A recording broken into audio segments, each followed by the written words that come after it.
Well, hello, my YouTube friends. So I'm on my way to visit my friend that runs a small church in Porterville. I'm currently in Exeter,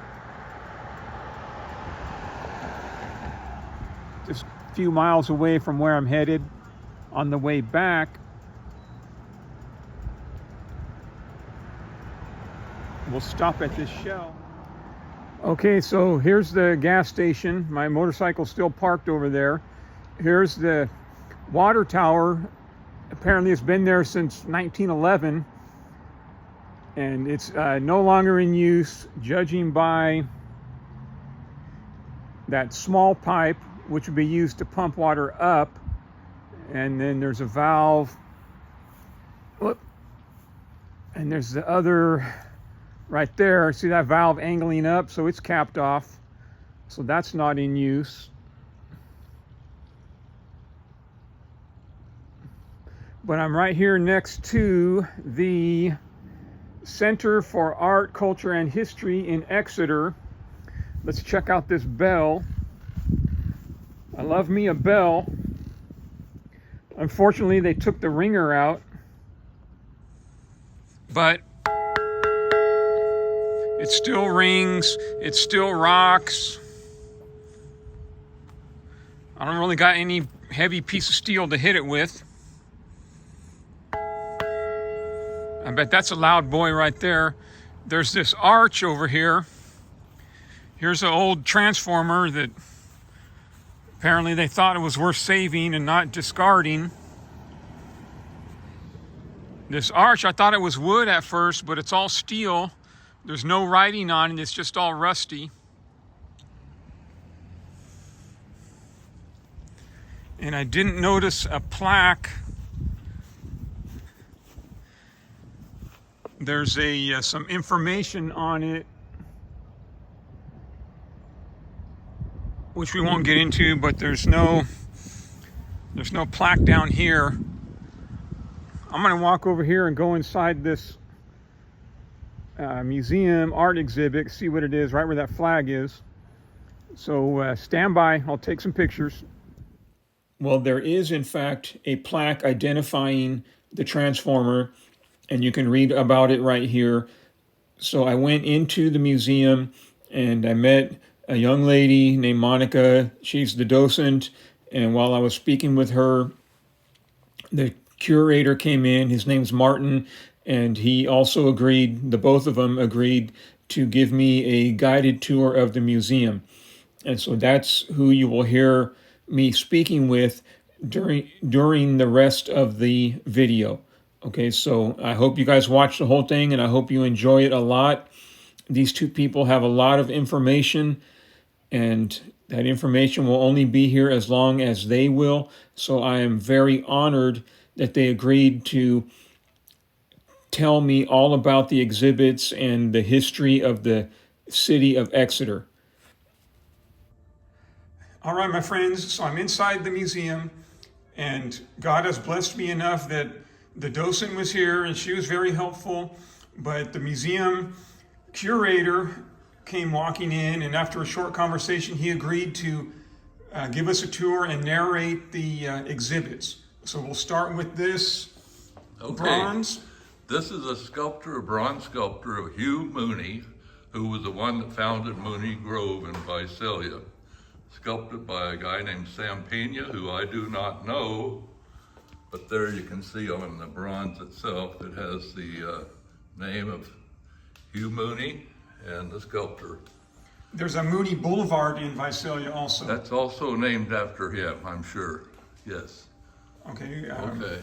We were recently rebranded. Go ahead. Okay, this is, when we first started this place in 2001, one of my high school classmates, Alex Torres, one of my best friends ever, he's passed away since. He was the mayor of Exeter, and he and I started this organization. He asked me one day, he said, "What are you going to do with all your paintings when you get ready to go paint on the big easel in the sky?" And I said, "Well, Alex, if I had my druthers, I'd like to put them in a museum, but I doubt if that'll ever happen." He said, "Maybe we could start one here in Exeter." And lo and behold, about a month or two later, he called me and said he had a group of people that was interested.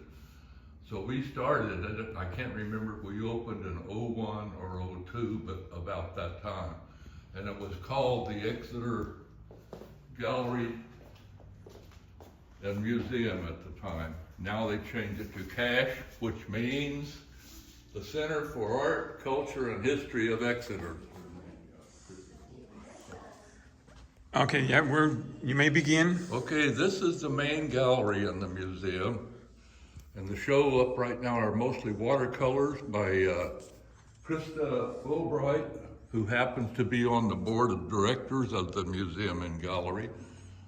Her show is up, it'll be hanging for another month and a half or so. This is Krista here with information about her. She does watercolors and acrylics, but her watercolors are her forte, I would say, and that's what most of these are that we're looking at now, they're watercolors. She does beautiful work. Yes, she does. She's a great artist. She's really good with the flowers, I see. And this is... Yes, she has a variety of subjects that she does paint. And like I said, I think her watercolors are her best. Is that a self-portrait? That's probably her hand, huh? I would imagine, huh?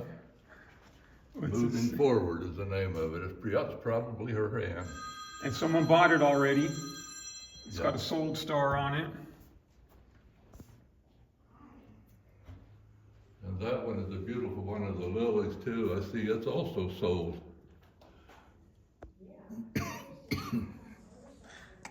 Nice. This is an amazing piano right here. This piano was donated to the museum by the Exeter High School, which is right across the street from us here. And my wife, who is here with me right behind us here, Donna, and I graduated out of Exeter High School in 1954. This piano was in there at that time, wasn't it, Donna? Yes. In the auditorium.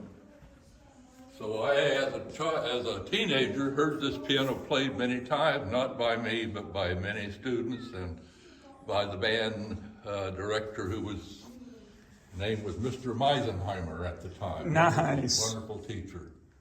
And it's in And they great... donated it here. They bought a new one for the school, and so they donated this one to the museum. Well, it looks like the kids were very respectful and did not destroy it over the years. Yeah, it's a grand piano. I'm not sure what the make is. Does it say over there? Anyway, I doubt if it's a Steinway. But No, that's just a lock. yeah, it's old. Probably doesn't even have the. Yeah, name no, on it I don't- anymore. I don't see any anyway. writing on it. Okay, we'll check out one of the other rooms now. Adrian Green, whose family has been here for a long time. Can Monica put that part of it in? I believe I got it. Oh, good. Okay. I can only say that I knew him personally. I have one of his sculptures in my yard, and someday I will donate it to the museum. It's an outdoor sculpture on the most beautiful rock foundation you've ever seen. Really? And this is very new since last year. Adrian Green, yes. Very fine, internationally known artist, and we acquired all of these works back. These are carved out of limestone or something? It's Dolomite Oh, dolomite. Okay, dolomite. and clay. Right brain, left brain, Adrian Green, dolomite, not for sale. Yes, permanent exhibit. yeah, it's a permanent exhibit here at the museum from now on. Beautiful. And these are clay. And everything about him is on this narrative right here, in case that's of interest. Okay, I'll take a picture of it and include it. So this hallway, Yeah, this hallway that you're looking at now we built this, the building that, at one end of the hallway was the old power building here in Exeter many, many years ago. that's why that transformer's out front. That's exactly right. And the part that we went through, the gallery we went through, was originally the courthouse here in Exeter. Been a time or two in there, which is Probably not the things I want to mention right now. Yeah, But it was the courthouse, and so when we were able to acquire both buildings from the city on a permanent lease, we connected them with this hallway. And so So you opened up this wall right here, it sounds yes, like. and the power building we use as a museum, and the courthouse is the art gallery part of it. We put an elevator in right here to go up, Elevator, and because we have a stairwell. there's a conference room upstairs apparently, more. The paintings that you're looking at now on the stairway, not to brag, but I think I will brag, are mine. My name is Martin Weekly, and I was one of the founders of this organization. And so they gave me this stairwell to be in my permanent gallery, so to speak. So Nice. I keep paintings of mine in the stairwell all the time. And that was obviously Yosemite. Well, it's not exactly, but yes, it looks a lot like Bridalveil Falls. I painted a lot of paintings in Yosemite. So it's not precisely Bridalveil, but it's quite a bit like that. All right, I'll take some close-ups and edit those in. So Do you want to tell him about this, or you, okay? we'll enter. Now we're entering the museum, and they have an exhibit to our left here, right now on the Yokuts Indian tribe, which was very, very large at one time here in the San Joaquin Valley and the foothills and mountains of the Sierras. Yokuts means the people of the San Joaquin Valley. And there were many branches of the Yokuts tribe, but they were all members of even though they had different names for each. The same extended family as it were. were. All the same family, the Yokuts. I will Yes. interject. Yeah, Monica. These baskets are on loan from Jennifer Malone, whose mother did the Yokuts dictionary, the only one existing. She spent years putting together a dictionary of the Yokut language. An English Yokut Yes. dictionary. Yes, Jennifer Malone. And we had two very, very famous basket weavers up on the Dry Creek Road just east of Woodlake, and her family came from there. In fact, I have seen their baskets in New York City, Really? right as the bus stops for Staten Island. There's a building, and baskets from our Yokut tribe are in there. Really? Not interesting? Learn something new every day if you pay attention. I guess. And these are some amazing examples. I got a phone call coming in. These are of course. It's our beautiful. So, please, here's another one over here. Is the bottom out for a reason? Do you know about this one? Yes, it's because they use them to grind in, and eventually the bottoms go out. And they don't grind like we do with a grinding stone, but nevertheless, the spoons and things going around and around and around, all the cooking through the years. My family has a basket like this, and the bottom was replaced. And when I took it to an appraiser, he said, well, I know who did that bottom, because I know who did the sides. It was Mary Pohat. She's our most famous basket maker of this Yokuts tribe in our area. I said, who are you, God? Bob, how would you know? And he said, it's Blind Molly, because it was such coarse work. He identified Blind Molly Aisho's work on a Mary Pohat basket. So it's a collaborative basket. It can be now seen in the Woodlake Museum because it was donated there. The repaired one. Yes, and Blind Molly was the mother of the last Indian chief of our local Yokut tribe, which is called the Wachumna tribe. Amazing. There's a horsehair brush or something? It's made of soap root. Isn't that interesting? Yeah. So ingenious, all the things they came up with to get through their daily lives. using all the materials at hand and growing in their area. Native tribes of North America. Well, if you believe ancestry DNA, which not everyone does, my results came back 46% central and northern New Mexico, which is, I don't know if that's Pueblo Indian area, or, and so, like I said, if you believe ancestry DNA. I mean, some people don't, I had to stop the video abruptly right there because I began discussing some personal family history of mine. And so now back to the guided tour. And I don't have a summary statement to make. This is the painting I did by me, Martin Weekly.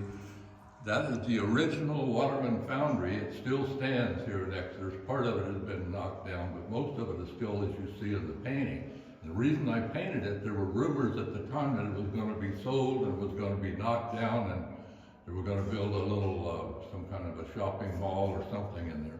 So I went down and painted it and donated it to the museum here. So this exhibit right here is on the Waterman Industries, which was, they were a foundry. They made valves for, this is a very big farming area. They built valves for all the irrigation systems up and down the valley. And that's what this exhibit is all about. They see photographs of some of the early watermans over here. And so that's why they hung my painting in here with this exhibit, because it represents the Waterman Foundry, which no longer exists here, by the way. I don't think they even, do they still have the one down by? I thought so. Maybe they do. Yeah, I they thought do. so, yeah. Oh yeah, it says 1990 to present. Yeah, so they it's do. still going. Absolutely. But the building in my painting is no longer part of it. Right. Now, there's some statistics that go along with this that are very interesting, though. Like the biggest, or hired the most employees, or, very, very important to this area. And that's why they have given it 2 walls, featured it on 2 walls in the museum. So a huge number of families worked for this company over the years. Oh, yeah. What? Say that? Huge numbers of families worked for the foundry, and I mean, Oh yeah. everybody, it sounds like everybody knew everybody. Well, some of the people in these photographs over here, I've got a cousin in here somewhere. He still lives here outside of Exeter, Bob Mann. I forget just exactly which one he's in, but Well, it's down here. anyway, he is, Has he been identified? Is he numbered? a man on there. I thought he was in the back row. Yeah, probably, well, there's like question marks right there. No, I think his Yeah. name was in here somewhere, but maybe it's in Isn't this. that, but look how many people they had. And that was in '67, and it's bigger now. They've done work internationally. Bob Mann, number 16, row 2. Yeah, right here. This guy is my cousin. He's 9 years younger than I am, and I'm 87, so I'm 88. Sorry He's about still a that. spring chicken, huh? He's still he's just a young kid. He's 79. Still lives outside of Exeter. And there are other people in here I knew. This guy, I think, is R.A. Taylor. I went to high school with him, and there's others that Those are small precious. town like Exeter, where you live here a long time, you end up knowing almost everybody. At least know their name. You may not know them personally. Right. I lived in Porterville for a year in 1980. So, for whatever that's worth. The world. And they still haven't figured out, Marty. And I've been in a few of them here in the U.S. The other Exeters. They don't know exactly why this one was named Exeter. There's some big mystery about that. It's not relating directly to his research. So Exeter must be down here where this dot is. Exeter, England. On the River Exe. It comes from the River Exe, and they just added the T-E-R. I went through one of the Exeters. I can't know much about this one, so you take it over. Yeah, so we got old hand pump fire or hand pump water. Right, there'd be like a few guys on the end right here getting some water pressure. Look at these old nozzles on this thing right here. Yep, another one right This is there. called a hose cart. And there's probably some information directly about this on the wall there if you can see it. Yeah, there's a photo of it. Some guys manning it.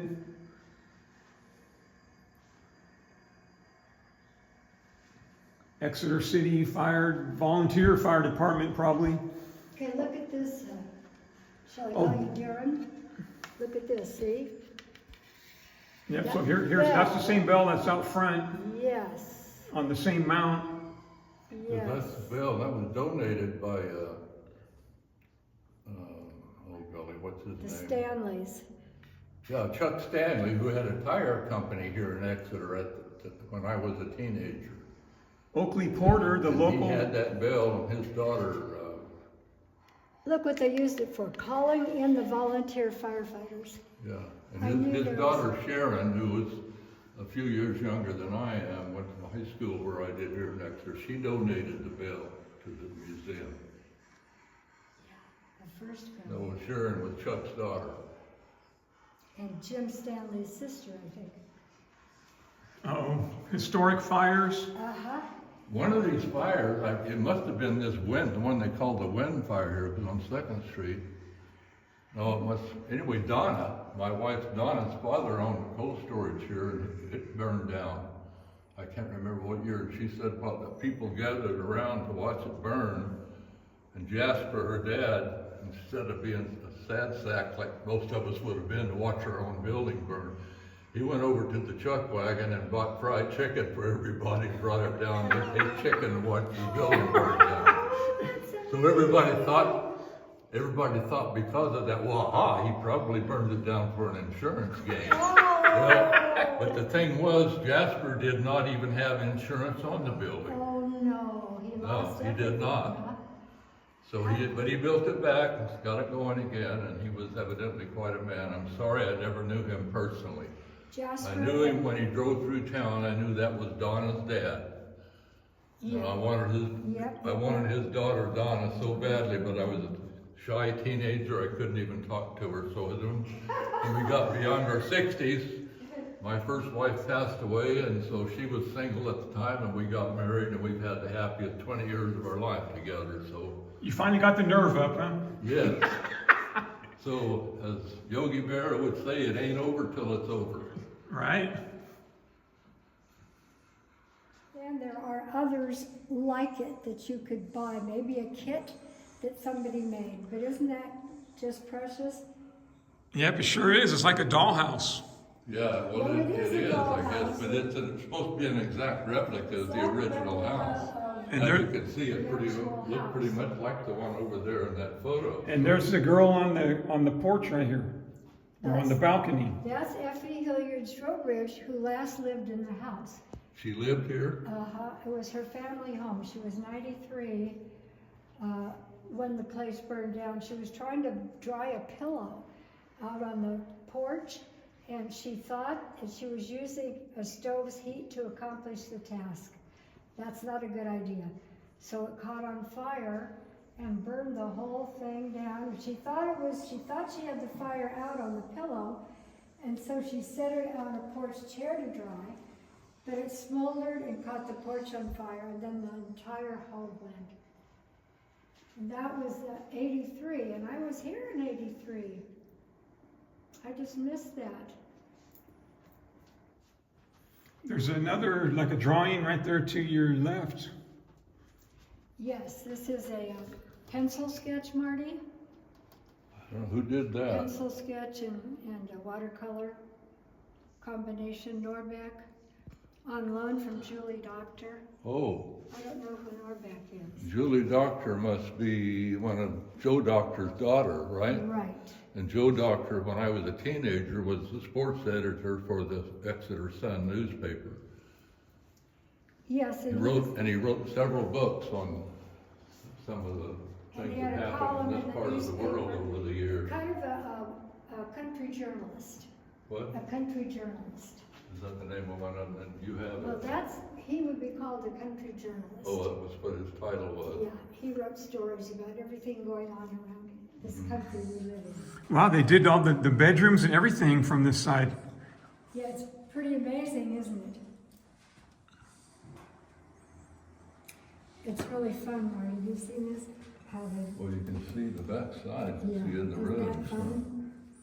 Isn't that adorable? It is, it's beautiful. Man, there's some thousands of hours of work in this thing. Yeah, that's true. Absolutely. Really something. There's someone waiting to greet you as you enter the door. Besides the dog, there's a gentleman coming toward the front door right there. Oh, look at that. Oh, yeah. Maybe even a butler. Stained glass. Boy, this house must have been a beauty. It sure was. It would have had stained glass windows up here.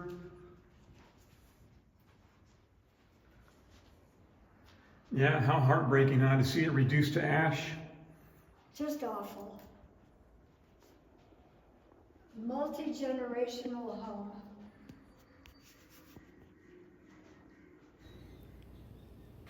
All right, my friends, that is going to wrap up this guided tour of the Center for Art, Culture, and History in Exeter. I want to extend a heartfelt thank you to Monica and Martin. I deeply appreciate the time that they gave me, allowing me to bring you this guided tour of the museum. Their knowledge is irreplaceable. And so if you ever find yourself in Central California, drop in, say hi. They're open on weekends. You'll see here on one of the plaques is their website. So again, thank you, my friends, and you have a good day.